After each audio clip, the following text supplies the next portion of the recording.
Bonsoir, bonsoir, bienvenue dans ma cuisine, je suis ravie de vous retrouver, j'espère que vous êtes en forme, que si vous êtes en vacances, vous passez des bonnes vacances, que vous avez du soleil, contrairement à nous ici aujourd'hui. Et je suis ravie de vous retrouver dans ma cuisine, ça faisait un petit moment, j'ai profité des vacances la semaine dernière pour m'occuper de mon petit-fils. J'ai passé une grande semaine intense de bonheur avec lui, j'ai profité et puis je suis rentrée. Avant ça, j'ai fait un atelier culinaire avec mes copines du Val d'Oise où j'habitais avant. J'étais ravie de les retrouver. Je leur fais un petit coucou si elles passent par là. Des fidèles depuis plus de 10 ans, donc ça j'adore. Et je suis du coup ravie de vous retrouver en ligne ce soir pour une nouvelle recette. Alors, je vois que ça se connecte. Faites-moi des coucous quand vous arrivez. Dites-moi tout, dites-moi si vous êtes nouveau, nouvelle, d'où vous arrivez. Et ce soir, je dédicace la recette à toutes mes fans de Borealia, actuelles et à venir, parce que je vais vous partager une réalisation de recette que j'ai créée moi-même, recette glace aux 2 turrones. Le turrone, c'est un nougat espagnol qui existe en 2 versions, donc je vais vous expliquer tout de suite. Et comme d'habitude, je me suis un petit peu organisée pour que vous puissiez profiter à 100% de la recette. Alors, bonsoir, ça fait longtemps, je sais, les fidèles, j'espère que vous êtes là. Coucou les nouveaux, les nouvelles. Donc, j'ai déjà fait une première préparation. Je vais tout vous expliquer dans quelques minutes, sans en mettre partout. Je vous attends, faites-moi des coucous.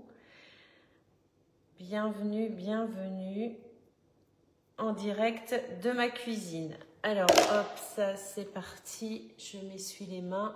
Bon, je vais peut-être pas les commentaires en même temps, ou alors vous êtes trop timide pour me mettre des commentaires. Est-ce que vous connaissez le turrón espagnol? Je suis en plein, je sais pas si je vous l'avais dit, je révise, comment on dit, je me rafraîchis la mémoire en espagnol avec une formation chaque semaine et du coup je m'éclate et du coup ça m'a donné l'idée de la recette de ce soir.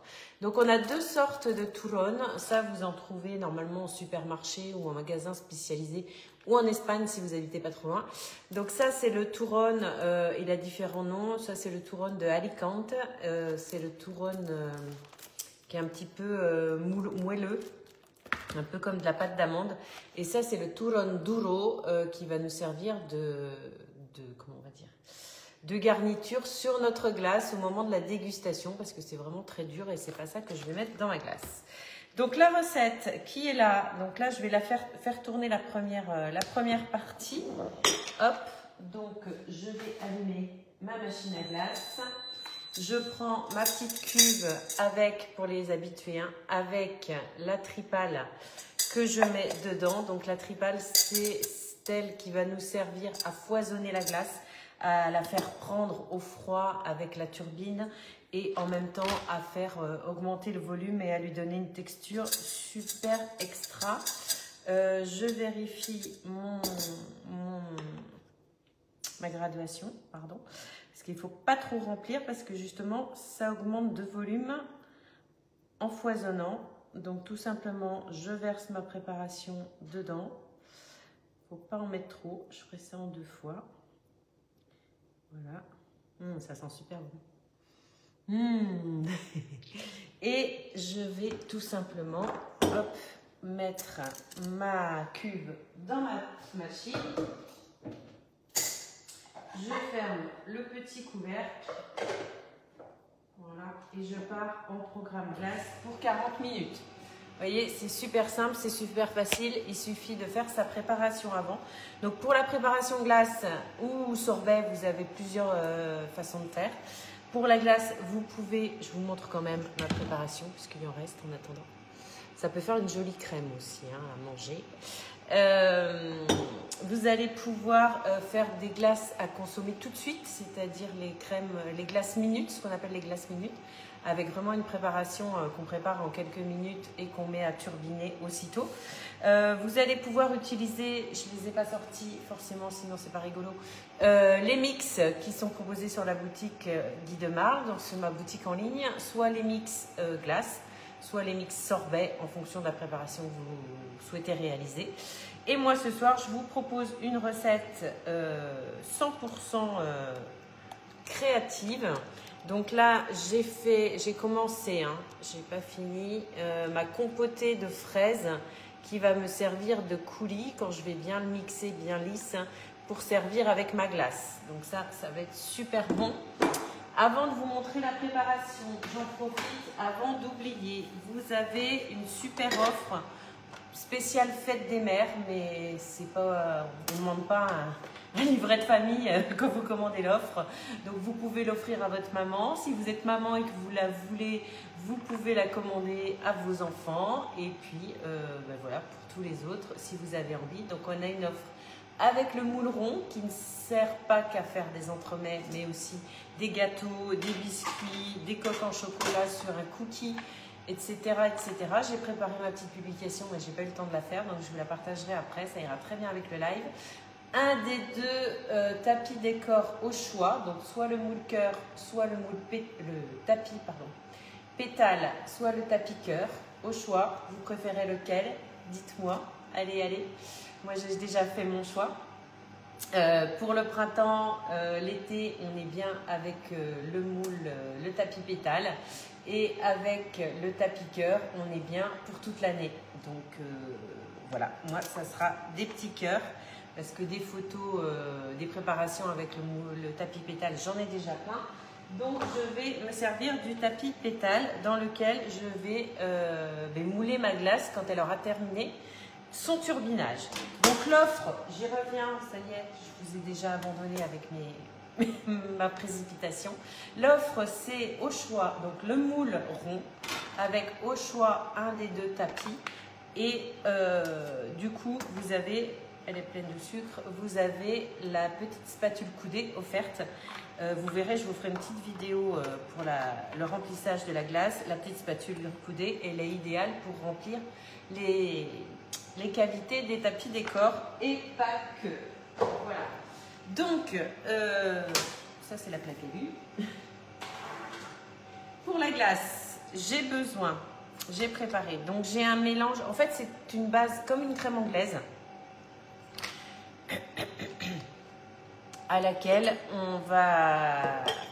Pour laquelle on va avoir une proportion de lait entier idéalement et de crème, pour que ça soit plus onctueux, plus crémeux que juste du lait dans une crème anglaise. On va avoir les jaunes d'œufs comme pour une crème anglaise et on va avoir le mélange pour que ça soit bien homogène, un petit peu, mais juste un tout petit peu de sucre, le glucose et le stabilisateur pour vraiment avoir une glace comme un artisan glacier, comme Monsieur Philippe Faure nous l'a proposé avec notre super machine. Et ensuite, donc si vous avez un super robot chauffant, je vous conseille de faire la recette au robot, ça sera plus facile. Et sinon, à la casserole, ça marche aussi très bien, comme une crème anglaise. Donc on va déjà tiédir notre mélange lait et crème. Hop. Sur le feu. Je vais me rapprocher parce que sinon vous ne voyez rien. Hop, voilà, tout simplement. Pendant ce temps, je vais préparer mes petits jaunes d'œufs. Hop, ça y est, ça se connecte. Est-ce qu'il y a des gens... des fans, des fidèles, faites-nous des coucous, vous venez d'où? Racontez-nous. Donc tout simplement, je vais pouvoir séparer mes blancs de mes jaunes. Ce qui est génial, c'est que vous pouvez vous servir du petit, j'ai oublié son nom, du petit, comment ça s'appelle? Séparateur. Petit séparateur d'œufs. Voilà, donc en fait, je vous ai pas dit, je vais juste chauffer mon mélange lait-crème un tout petit peu, pas trop, pour pouvoir activer ma poudre, sucre, glucose et stabilisateur. Les utilisatrices de Borealia ont l'habitude. Et si vous voulez une démo, je vous rappelle, démo à distance en visio depuis ma cuisine dans la vôtre, ou suivant où vous habitez, forcément, si vous n'êtes pas loin, je viens vous montrer et vous faire déguster la glace. Donc on mélange ça. Hop. Donc comme pour une crème anglaise, on va avoir besoin de 5 jaunes d'œufs. 2. Les blancs, alors dites-moi un petit peu, vous faites quoi vous avec les blancs d'œufs? Moi j'ai plein d'idées. Et j'ai mes gourmands qui savent très bien ce que je fais avec des blancs d'œufs. J'ai des commandes régulièrement. Alors des meringues, forcément, oui. Des meringues, j'en mets partout. Mon bocal est trop fin. C'est pas grave. Hop, 3. Mais pas que des meringues. Mes autres gourmands, ils aiment les financiers. Vous avez aussi tout ce qui est dacquoise qu'on fait à base de blanc d'œuf. En fait, ils sont énormes, mes œufs. C'est pour ça que ça dépasse. J'aurais dû mettre un autre récipient plus grand. C'est pas grave. Alors, pourquoi je mets directement dans un bocal? Pour conserver mes blancs d'œufs. Est-ce que vous savez que les blancs d'œufs, déjà naturellement, dans une boîte fermée ou un bocal fermé au frais, ça se garde déjà facilement 15 jours. Mais en plus, en étant sous vide grâce à Bicève, vous allez les conserver encore au moins 2 fois plus longtemps. Donc c'est ça qui est top. Voilà, j'ai mes 5 jaunes. Je vais essuyer mes bêtises. Bon, j'ai l'impression que je ne vois pas vos commentaires. Comme d'habitude, ça bug. Donc, mes blancs sont sous vide.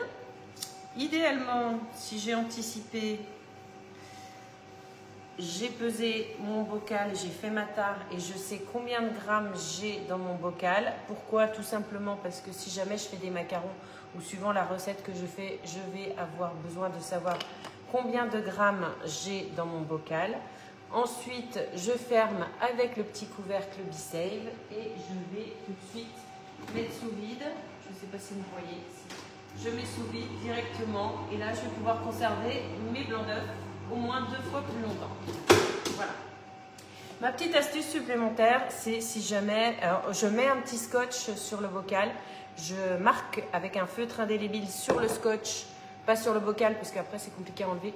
Je marque les grammes que j'ai de blanc d'œuf dans mon bocal, la date éventuellement, si je ne suis pas sûre de les utiliser rapidement.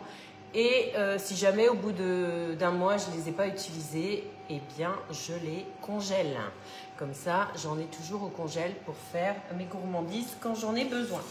La pavlova aussi, alors c'est de la meringue hein, bien sûr, mais la pavlova qui peut être servie avec une bonne boule de glace, c'est vraiment tip top. Donc je rajoute mes jaunes, je remets à réchauffer, pas trop fort parce qu'il ne faut pas faire bouillir, c'est comme une crème anglaise. Donc il faut s'arrêter à temps. À la cuillère magique, on mélange tout le temps, c'est top. Et en fait, comme on a très peu sucré la crème anglaise, on va pouvoir, une fois que la crème est cuite, vous savez la température pour une crème anglaise? Le maxi n'a pas dépassé. D'ailleurs, il faut que je prenne mon thermomètre. Ne quittez pas. 82 degrés. Alors si vous avez un robot chauffant, c'est génial parce que du coup vous pouvez programmer la bonne température. En général vous avez déjà des recettes de crème anglaise, donc vous pouvez les utiliser. Hop. Alors si comme moi vous utilisez une plaque à induction, faites attention, il ne faut pas que le thermomètre touche le fond de la casserole parce que forcément ça ne sera pas la température réelle du mélange. Il faut vraiment rester sur la première moitié du liquide pour avoir la vraie température. Bon, ben, je verrai les commentaires plus tard, tant pis, je suis déçue. J'espère que mes chères fans, clientes, fidèles sont là, et les autres aussi. Je vous ferai des coucous après. Donc je vous disais, comme cette recette est peu sucrée, en fait l'idéal c'est de ne pas sucrer la recette. Bon, avec la crème anglaise, avec le glucose, on a quand même un petit peu de sucre. Puisque, en fait, quand la recette va être terminée, on va pouvoir ajouter le turron blando directement dans la crème pour qu'il fonde et qu'il fasse le goût turron et en plus qu'il fasse le goût sucré. Donc, il n'y a vraiment rien à rajouter du tout. C'est ça qui est vraiment top. Je vais augmenter mon feu parce que sinon on y est encore demain. C'est ça l'avantage avec l'induction, c'est que ça va assez vite. Et ensuite, donc c'est là qu'il faut s'organiser un petit peu pour mettre dans Borealia. Il faut laisser redescendre la température à 15 degrés puisque la machine est programmée pour faire poisonner des glaces, des préparations à 15 degrés. Pour qu'on n'ait que 40 minutes de turbinage. Donc du coup, moi, la préparation que j'ai faite tout à l'heure, j'étais en train de tourner, je l'ai mise dans un bain-marie de glaçons. Et du coup, comme ça, c'est top, ça refroidit rapidement et on atteint rapidement les 15 degrés. Il y a plein de petites astuces justement pour celles qui ont Borealia ou celles qui en ont envie. L'été arrive, pas aujourd'hui, mais l'été arrive, donc ça va être le bon moment de se faire des bonnes glaces. Sans avoir à aller en supermarché avec son sac isotherme, on les fait directement à la maison. Ça n'a pas le temps de fondre, on les met directement au congèle et on n'a plus qu'à les manger. Allez, ça monte, on arrive à 70. Alors, si vous voulez varier les plaisirs, bien sûr, donc là, moi, je vous propose la version turron où je vais rajouter mon turron à fondre à la fin de ma recette, mais vous pouvez très bien vous servir de cette base et l'aromatiser, alors sucré forcément pour le coup, et l'aromatiser avec le parfum de votre choix, que ce soit de la vanille, que ce soit du chocolat, que ce soit du café, que ce soit... j'ai déjà dû vous en parler, mais j'ai pas eu le temps de la retester parce que la première version ne me satisfaisait pas complètement. J'ai fait une crème glacée fraise rhubarbe qui était extra avec la tarte à la rhubarbe, mais du coup que je vais refaire pour avoir les bonnes proportions, pas protection, du coup parce que ça sentait pas assez les fruits à mon goût. Alors, est-ce qu'il y a des fans de Borealia en ligne? Faites-moi des coucous, dites-moi. Je regarderai après les commentaires. Là, il va falloir vraiment que j'étudie comment ça marche parce que je ne comprends pas. Allez, on arrive à 75. Elle commence à être à napper, à vraiment être très onctueuse. Et surtout, il ne faut pas aller trop loin pour ne pas la faire bouillir. Sinon, c'est raté. 79, 80, paf, paf, paf, je vais m'arrêter.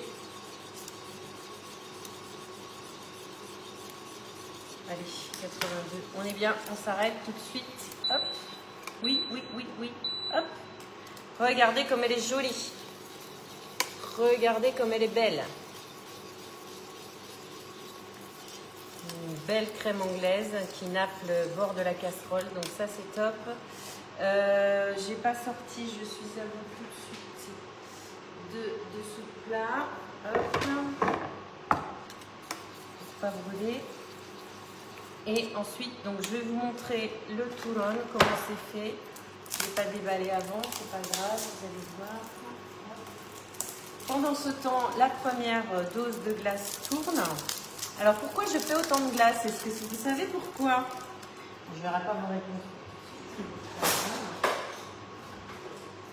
Alors, après la semaine en Thaïlande, après la semaine chez Petit Louis, je pars vendredi matin chez ma Flo, ma chère conseillère de mon équipe, manager en Lozère, pour notre week-end annuel d'équipe. Donc, comme chacune apporte, bon, du coup les filles, vous saurez ce que vous allez manger, enfin une partie. Donc une partie de mon équipe, une partie de l'équipe de Florence, on se retrouve chez elle pour un week-end team building. On va travailler un peu, on va s'amuser beaucoup, on va manger. Je crois que j'ai pas le bon Touron là. C'est pas celui-là. Non, ça c'est du Dolo. Ok, ne quittez pas, je reviens. J'en ai un autre.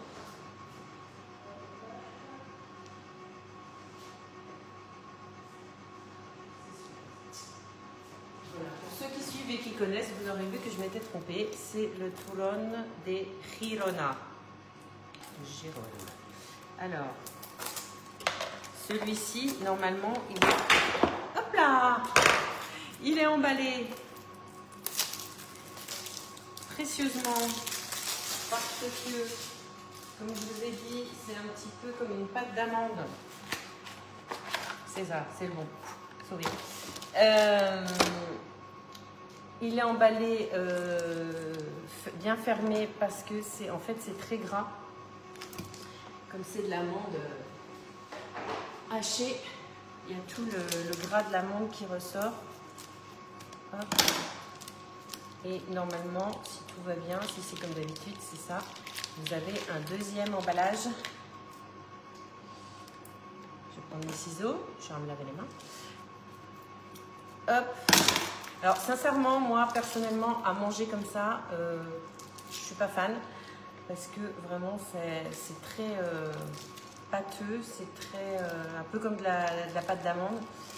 Mais par contre, fondu, donc dans une crème dessert, dans une glace, on pourrait imaginer même des choux à la crème au Toulon, ça pourrait être extra.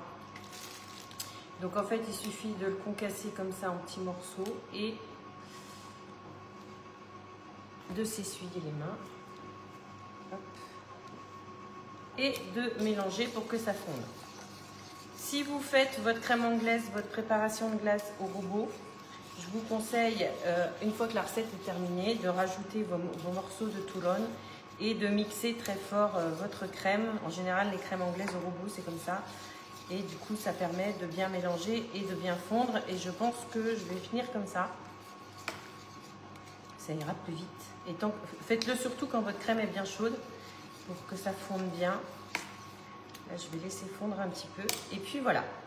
Donc ça, comme je vous disais, je vais mettre ça de côté. Quand ça va être terminé au niveau, on est pas mal déjà. On est pas mal du tout, du tout. Est-ce que je peux faire pause? Oui, je peux faire pause. Je vous montre. Regardez comme elle est belle. Elle n'est pas encore complètement prise, mais on est pas mal. Donc quand elle va être prise, le turbinage va s'arrêter. Si jamais vous n'êtes pas prêt à la manger parce que vous souhaitez la manger tout de suite, vous allez pouvoir la laisser dans la cuve, dans la machine pour 30 minutes de maintien au froid. Donc elle va rester à température comme ça jusqu'à dégustation. Si jamais vous n'avez pas fini votre repas ou vous n'êtes pas prêt à la déguster ou à la sortir. Et moi, dès qu'elle va avoir terminé, je vais la mouler dans mon moule rond avec le tapis cœur, le tapis décor. Je vais la poser sur ma plaque alu et la mettre au congélateur jusqu'à démoulage. En fait, l'idée, c'est de la démouler bien congelée pour avoir vraiment le joli décor, le joli relief. La garder au congélateur si vous ne la mangez pas tout de suite. Et sinon, la sortir un petit peu en avance, 10 minutes, un quart d'heure avant de la déguster. Et du coup, nous la dégusterons avec le coulis de fraises. Ça fait un peu comme un nougat glacé avec des fruits rouges. C'est super sympa. Vous pouvez mettre des fraises fraîches ou des framboises en dégustation avec. Et donc, je finis de vous raconter mon histoire. Donc, j'ai fait une préparation pour ceux qui restent ici, parce que les hommes, mon mari et son copain vont être là ce week-end, donc ils auront une petite préparation pour eux. Mon moule bien moulé pour notre dessert quand on rentre dimanche soir. Et l'autre partie de la préparation que j'emmène chez ma Flo pour déguster ensemble. Donc un super week-end d'équipe qui s'annonce. La météo, je ne sais pas, on fera avec. On a un super programme, on a des surprises, on a des animations pour toute la team. On se retrouve, on est entre 10 et 12, je ne sais plus, une douzaine. Et on est ravis, voilà, on va parler recettes, on va parler boulot, on va parler loisirs, etc. C'est ça qui est top dans notre activité, c'est qu'on passe des super moments et on travaille à la carte. Voilà. Je vous souhaite une très belle soirée, je vous souhaite une très belle fin de semaine. Je vous partagerai la vidéo à la suite sur l'événement et sur mon groupe, sur mes groupes, puisqu'il y a le groupe Borealia qui est concerné aujourd'hui, du fonçage du moule avec la glace. Et puis je reste à votre disposition si vous avez besoin. Si vous avez envie de manger des bonnes glaces tout ce printemps et cet été et le reste de l'année, faites-moi signe, je serai ravie de venir vous présenter Borealia et de vous faire goûter. Borealia qui fait aussi les yaourts, j'en ai pas parlé ce soir, mais vous le savez déjà. Allez, je vous fais des gros bisous, je vous dis à bientôt et puis portez-vous bien. Bye bye.